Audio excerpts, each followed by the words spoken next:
What is up, YouTube fitness family? I got my boy, Body. We are here hitting a leg day for you guys. I am 4.5 weeks out. You're 6.5 weeks out. Yeah, 6.5 weeks. From USA. So him and I went against each other at USA's last year. He is the fucking homie.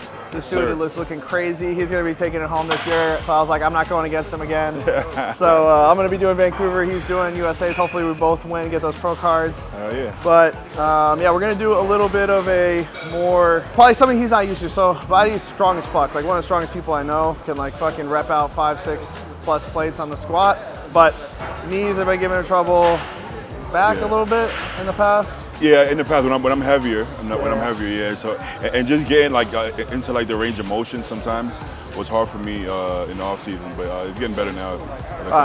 So we're gonna go through like kind of like how we're gonna approach this lift as we go. It'll be a lot of pre-exhaust. We're gonna use our isolations, get everything super fired up, crazy fucking pump, and then we're gonna hit a couple of compounds towards the end. Nothing crazy, but it's really gonna show you how you can push intensity without having to push maximum load in order, especially to keep yourself safe. Like 5 weeks out from a show, 6 weeks out, 4 weeks out, like you're not trying to like injure yourself just to get like that little like whatever incremental little bit of muscle, which you probably aren't even gonna put on at this point anyway. Exactly. So at this point, we're trying to keep that fullness, keep the intensity up. Damn, Joe almost fucking ate shit right there. Damn. But without further ado, let's get this workout. All right, so I look kind of fucking funny and relaxed on this, but we're starting with banded quad extensions. So got the heavy band on there. I got it wrapped back behind us so we got extra resistance. So what we're gonna do here, I have an extra pad underneath my legs as well in order to increase stretch. So with quad extensions, they've scientifically shown that the more stretch you can get underneath, the more hypertrophy. So I'm just taking that to the nth degree. I'm adding this pad so I get even more knee flexion, more stretch to the quad. And then what's nice about this band, well, also nice about the pad, is that it gives you a little bit more on that peak contraction. So as I come up and I squeeze, I pull my butt down into the pad, try to drive those toes to the ceiling. And then as I come back, almost lift that chest up, hold the butt down, get as much stretch underneath as possible. And then one cue I give people, don't explode up, push with the quads. So I don't want to I see a lot of people get to the bottom of the quad extension and go, and fire up. What I want to see is conscious control throughout the course of the rep. And what that's going to do is maximize neural drive through each head of the quad. So you have 3 main heads of your quad. And if you fire up and explode, you're going to lose a lot of that concentric contraction. And it's only going to basically, you're going to make it almost weightless on the way up. So what I do is I actually feel that stretch, and then I consciously drive through the different heads of the quad. So you can even point toes in a little bit, point toes out, hit a little bit more sweep, hit a little bit more teardrop, depending on where you go. But at the end of the day, the way to grow is to maximize the stretch, maximize this time under tension, big squeeze. It's just a good warm-up set for me. I'll try to take this first one to failure. Just give it like 4 to 5 reps in reserve. And then every set after this, on these extensions, we're taking a failure, so let's get some good blood flow, good stretch. I noticed as you're getting the stretch, your hips kind of go forward, and then as you're getting a contraction, it comes. I kind of crunch the abs and try to get that like squeeze all the way up through my hip flexor. That's something I noticed. Anytime my hips are kind of forward, I get a better stretch. So I want the pad more all the way to the edge. Well, move it up more. Yeah, so all the way. Big squeeze, slower on that eccentric. So hold, now slower on the down. Pull that butt down. Pull the butt down? Yep. Squeeze. See how you're exploding up? I want you to feel the stretch and then constantly drive through the quads. And at the top of the rep, I want you to pull your butt down so hard that you push and feel that contraction all the way through here. So push up, pull the butt down. There it is. Okay. Don't explode on me. Don't fucking explode. Push up consciously. It's gonna burn. It's gonna fucking burn. Slow push. Trust me, I'll do the same fucking thing. I won't make you do it and I won't do it myself. Slow push, slow on the down, slower. I want you to milk that eccentric, milk it. 4 seconds on the down, down on a 4, that was like 1.5. Oh, yeah. Down on a 4, down, 2, 3, 4. That's where you're gonna grow, let's go. Down, 2, 3, 4, much better. So that was one of the major things for you is gonna be consciously feeling the stretch and then in that stretch position. So this will be, you can take one more warm-up set after this, but that was almost like a true working set already, that first one. Yeah. So I'm gonna take this one to true failure. You'll see, same thing. I'm not gonna, even with the whole stack on here, with the band, I'm not gonna explode up. Yeah. I'm gonna consciously drive, brace the core at the top, squeeze through all the way from here to here. And then as I come down, I'm gonna stretch underneath and then consciously drive up. Okay. I'm gonna take it to full rep failure, and then I'm gonna hit a few partials at the end.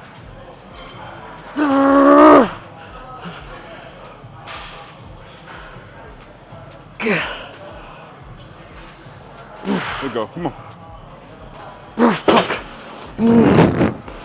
Yeah.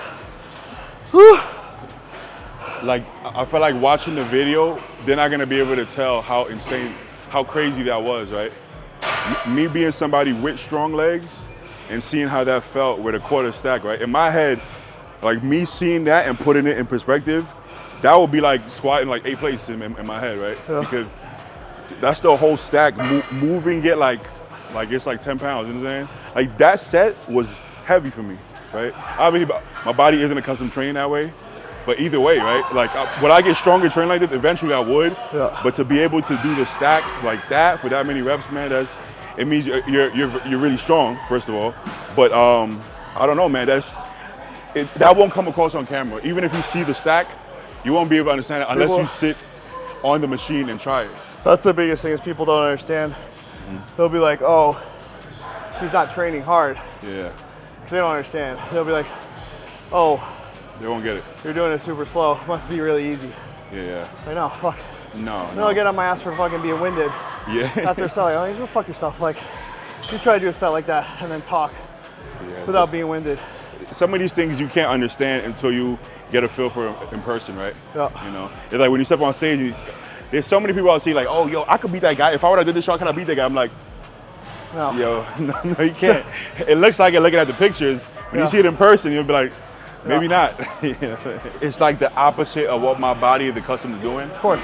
You know, so it's like me telling you, hey, go dunk the ball. 100%. I mean, you probably could, but in general, you'd be like, I don't know if my body can do that. And it's like, I'm trying to do what you did, but I do see it still, you know, well, I'm like, I mean, it's you like, so for me, it's so second nature. Yeah. Whereas like for you, if you're used to training another way, every single rep you have to like remind yourself. Exactly, yeah, of how slow you're going, yeah. There's been workouts where in my head I was going slow, and I watched the video, I was like, that wasn't slow, that was fucking.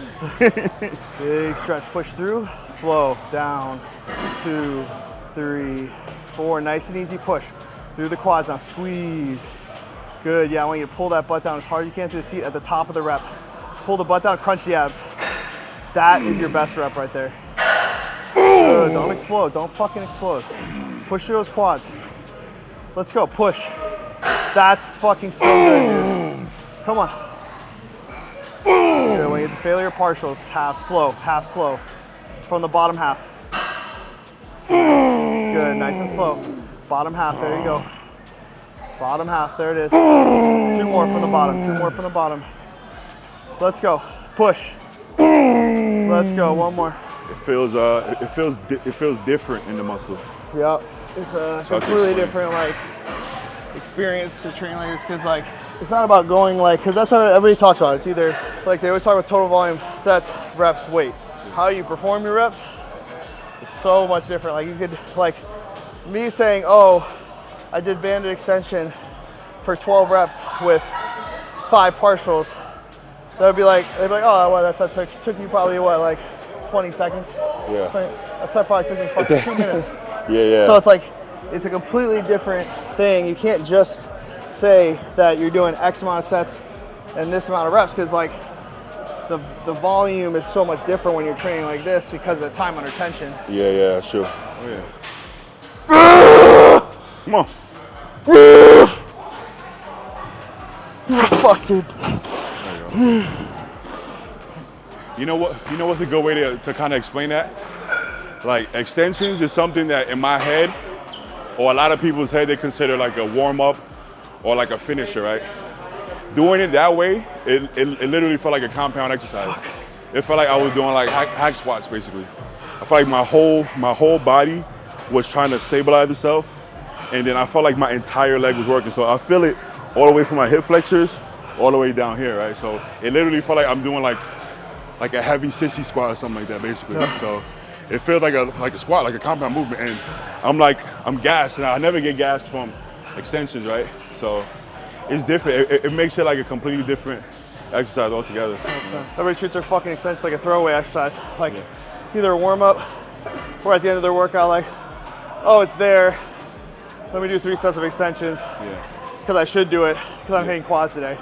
But they'll sit there on their phone, do 12 reps, back on their phone. You didn't really do shit. Might as well fucking left the gym 15 minutes ago. So, okay, so with this amount of like intensity and load, how much volume can you handle in a workout during prep? I always feel it out, honestly. Like, for example, like those 2 sets were tough.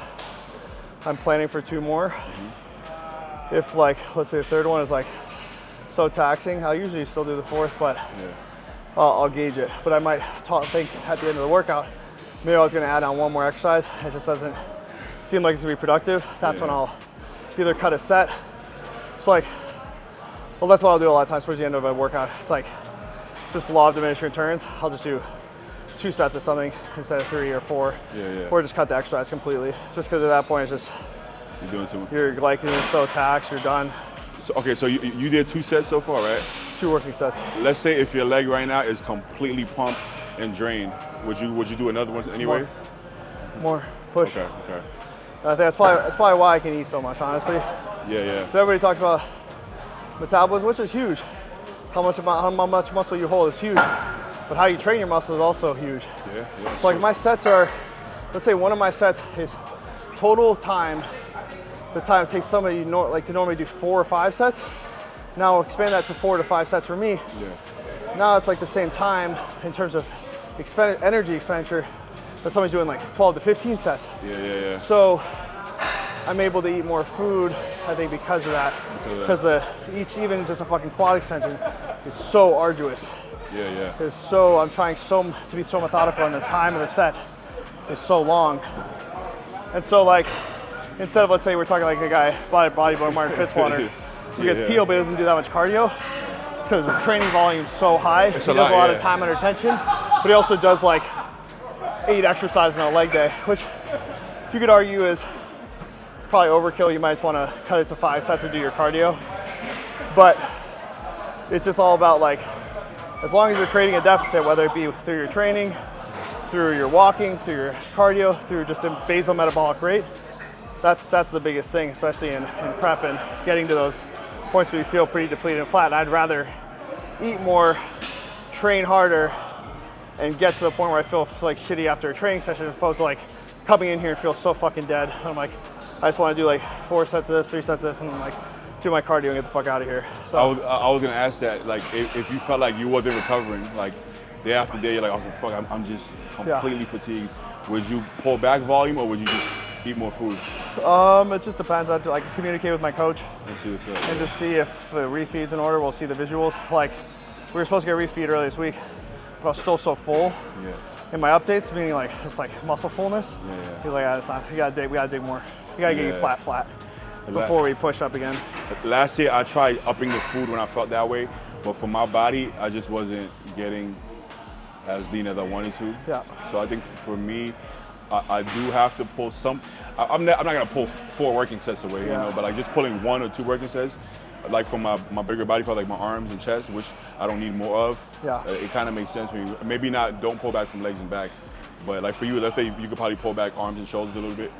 I mean, kind of. I'd be very interested though. Like, let's say you change your, not right now, but you change this style to a little bit more like this in the off season, and ran this into prep. You might be eating more in off season and even more in prep. Because you're training, like total expenditure calorically is so much higher. Tired of generic fitness plans that never get you results? Say goodbye to the guesswork with my one-on-one coaching. It offers personalized strategies for maximum results and sustainability. Ready to elevate your physique? Fill out an application today. Link in the description. We ended up in like 4 sets on the quad extension. It's really hard working sets. Now we're gonna be on a seated ham. I use the same pad. What it's gonna do is help, same thing, maximize a little bit stretch. So with this, I don't even use the back pad. I reach forward. What that's gonna do is already expose my hamstrings to stretch before even starting my first rep. So I'm gonna dig underneath, good posture up, because when I posture up, I already feel even more of that stretch. So nice posture. I'm gonna pull with my heels, try to pull them all the way underneath, squeeze, sole on the up. And by holding myself forward, since I have more flexion at the hip, more forward angle, I'm getting more stretch in the hamstring at the top of the rep, and stretch equals more motor recruitment, more growth. You can see I'm almost milking that stretch position and then consciously driving through the hamstring. And I will say, over hip hinging, over lying hamstring, over single leg standing, this I think has grown my hamstrings more than any other exercise. And my hamstrings still suck, but relatively so much better than they ever used to be. And pull underneath. Slow on the eccentric. Squeeze and slow. Up on a 4. Up. 2, 3, 4. Up. 2, 3, 4. Up. 2, 3, 4. Good.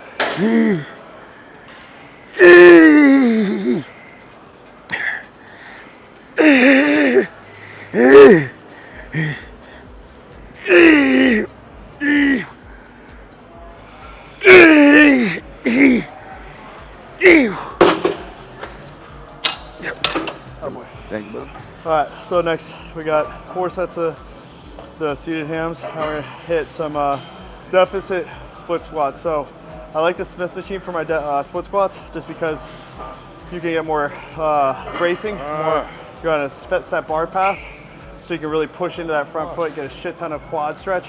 So I got a box, set of 2 boxes here, get extra 4 inches of range of motion. Got the sissy squat set up behind me, so I'm just using that as like a way to rest the side of basically my ankle against.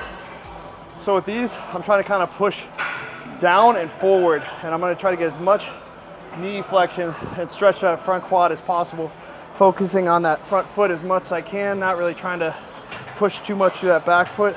So as you saw, I pushed up and forward, trying to maximize that stretch through the quad on that front leg, keeping my chest nice and proud, keeping the emphasis out of the lower back, stretching that front hip flexor so I can get contraction from the quad all the way teardrop up to tie-in. Don't have to use as much weight. Like, you know, technically I probably get up to 3 plates each side on this exercise, but it won't look that clean at all.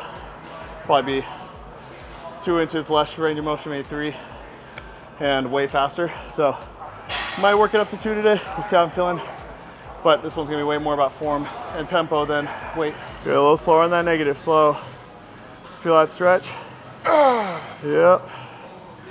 Nice and deep, sink that shit. Come on. Let's go, win that fucking show. Let's go, nice depth on that one.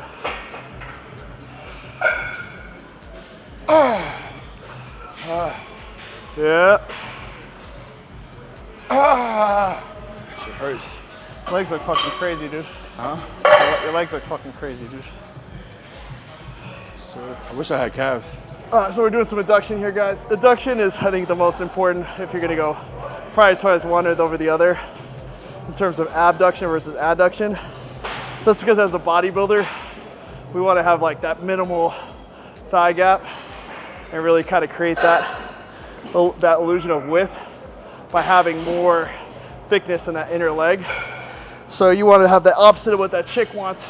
With that nice thigh gap, you want that, those thighs, those adductors touching damn near down towards your knee. It's almost like as much of a mental exercise as much as it is physical. Like you're stretching the tissue. Yeah. You're focusing on like really honing on that mind muscle connection, and not as much just like A to B, moving the weight. So it's almost like yoga or meditation. Yeah. In a way, because you kind of have to just lock in 100% to feel every single thing you want to feel in the set.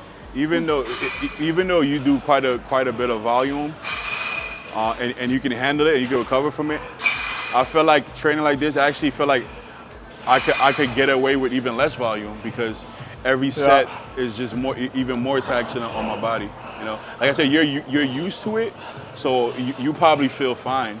Yeah, I feel good. I know. You know, but like honestly, like doing it this way, I feel like I actually could you do less volume and still grow from it. Yeah. You know, so that's kind of, I mean, that's kind of what Dorian did. He's doing one working set, but the amount of control and, you know, effort that he's using, he didn't need much. You know? All right, so I'm gonna do a little core and then some calves, which pretty basic. I'm just gonna do some banded sit-ups here, just get a really good peak contraction, and then a little bit of seated calves, 5 sets.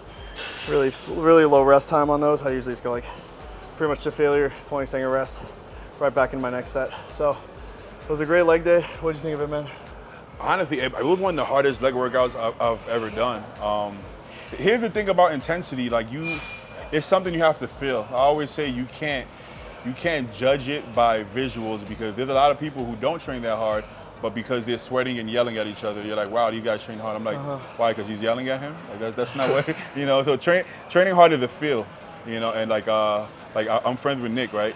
Nick trains really hard, but watching the videos, it kind of it looks like a form contest. Yeah. But you go try 100-pound dumbbells, bringing the shit down here and doing this shit fucking hurts. So this was definitely the most painful leg workout I've done, and the one I'll probably look forward to the least.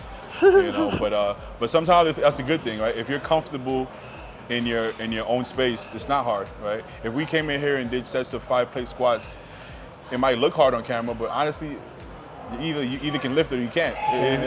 It's not hard. It's like, are you strong enough to lift it or not? So yeah, I mean, definitely a good workout. Don't knock it till you try it. You know, I'm one of kind of the old school people who just like clanging and banging, but that doesn't mean I don't respect every style of training, because I understand that it all has its place and it all works. So don't be too quick to judge other people's style of training, whether it's looser form or tighter form or slow reps or whatever like that. You know. Oh yeah, well, thank you guys so much for watching the video. I know this was a little bit longer, a little bit more informational, but honestly, he is such a breadth of knowledge. Also, check out his podcast. I literally watch it every single time I do cardio. Fit Nation podcast.